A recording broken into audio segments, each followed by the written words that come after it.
విజయవాడలో ఒక చిన్న కాలేజీ. ఆ కాలేజీలో ఆది అనే అబ్బాయి. చాలా సైలెంట్.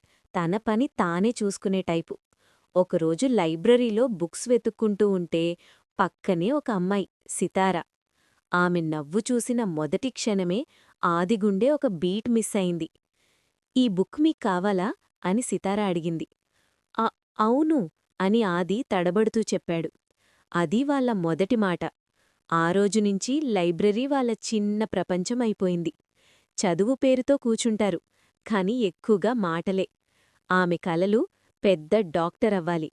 ఆయన కల తన అమ్మానాన్న గర్వపడేలా జాబ్ సంపాదించాలి. రోజులు గడిచాయి. ఫ్రెండ్షిప్ కాస్తా కాస్తగా ప్రేమగా మారింది. ఒక సాయంత్రం వర్షంలో కాలేజ్ గేట్ దగ్గర ఆది చెప్పేశాడు. "నిన్ను చూసిన రోజునుంచి నా జీవితంలో రంగులొచ్చాయి. నువ్వు నాతో ఉంటావా?"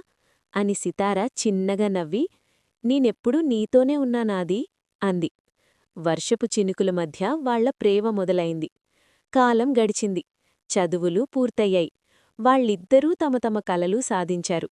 కాని ఒక విషయం మాత్రం మారలేదు. లైబ్రరీలో మొదలైన ఆ చిన్న పరిచయం జీవితాంతముండే ప్రేమగా మారింది.